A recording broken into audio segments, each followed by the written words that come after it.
నమస్తే సార్. నమస్తే వినాయక్ గారు. చాలా thank you very much sir. మీరు సుదీర్ఘకాలం నుంచి మీ ఇంటర్వ్యూ కోసం వెయిట్ చేస్తున్నాం. ఎట్టకేలకు మాకు టైం ఇచ్చారు.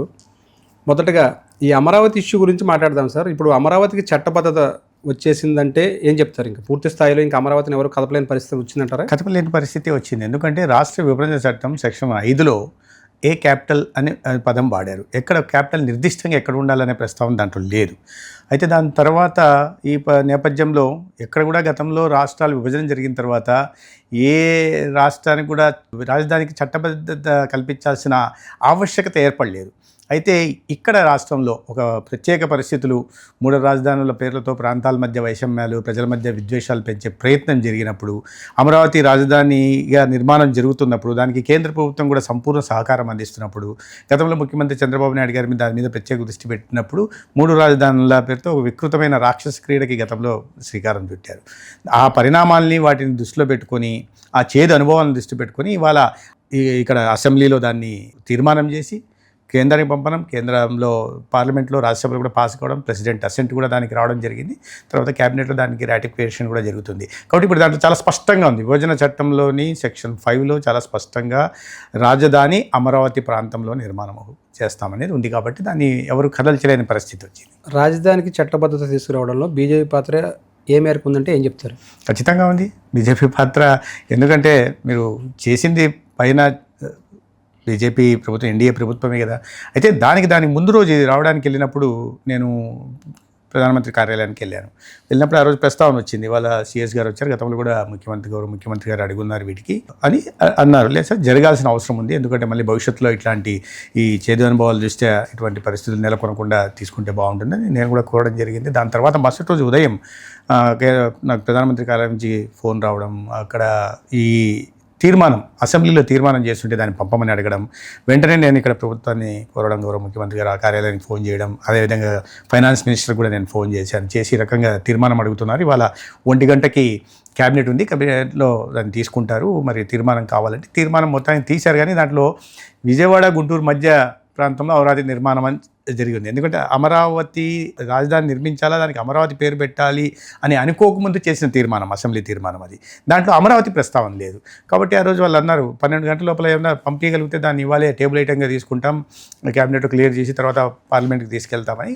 ఆ సందర్భంలో ముఖ్యమంత్రి గారు వెంటనే స్పందించి ఒక స్పెషల్ సెషన్ పిలుద్దాం, దీనికి పిలిచి తీర్మానం చేద్దామనే ఉద్దేశం. తర్వాత ఒక స్పెషల్ సెషన్ పిలవడం, తీర్మానం చేయడం, కేంద్రానికి పంపడం, వెంటనే కేంద్రం దాన్ని లోక్సభలో రాజ్యసభలో పాస్ చేయడం, రాష్ట్రపతి బీజేపీ కూడా 2019-24 మధ్యలో 3 రాజధానులని వైఎస్ఆర్సీపీ ప్రభుత్వం చెప్పిన సందర్భంలో కూడా అప్పటి మీ రాష్ట్ర అధ్యక్షులు వారు సోమవీర్రాజు గారు, అదేవిధంగా మీ పార్టీ తరఫు నుంచి మీ అందరూ కూడా కరాగండిగా మీకు అమరావతి రాజధానిగా అమరావతికి మేము మద్దతు ఇస్తున్నామని చెప్పడం జరిగింది. మీరు ఆ సమయంలో అమరావతి రైతులకు మద్దతు వెళ్ళడానికి వెళ్ళిన సందర్భంలో కూడా మీ కాన్వాయ్ మీద దాడికి ప్రయత్నం చేయడం జరిగింది.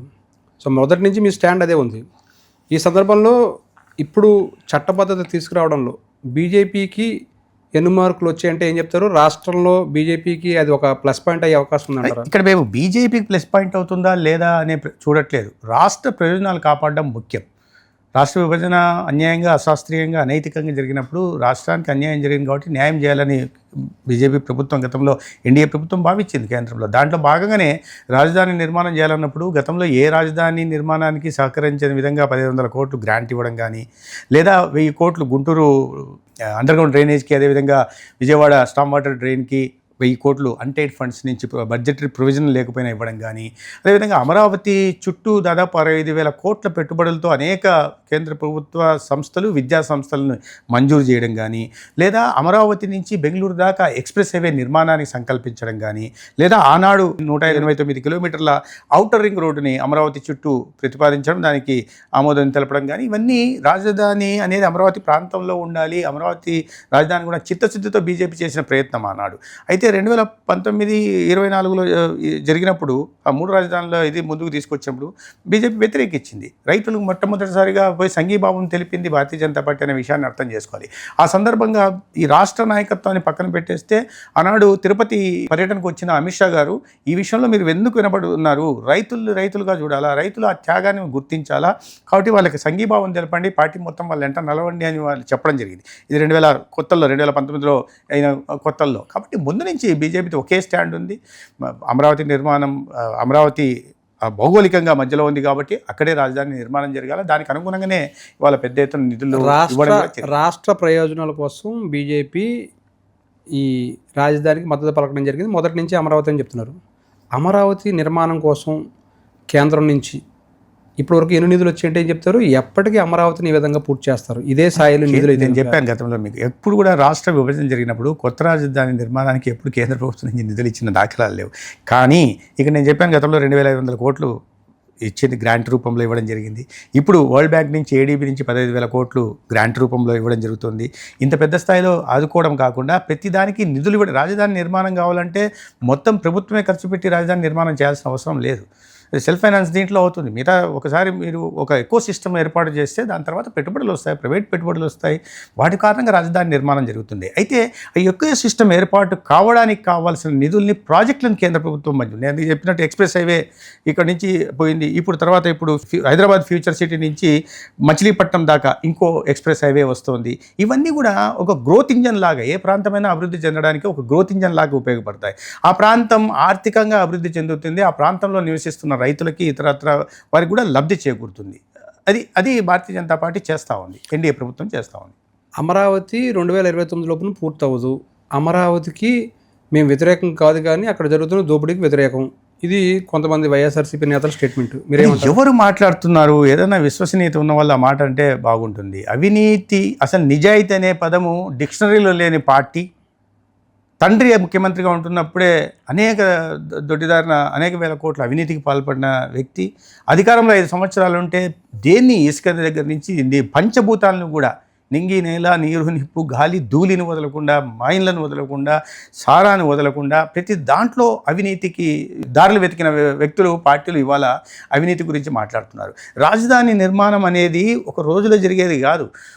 ఒక ఇల్లు కట్టాలంటేనే 3 సంవత్సరాలు 4 సంవత్సరాలు అవుతుంది. అటువంటి రాజధాని నిర్మాణం అంతా 29 లోపల అయిపోతుంది అనుకుంటే అది కూడా భ్రమే.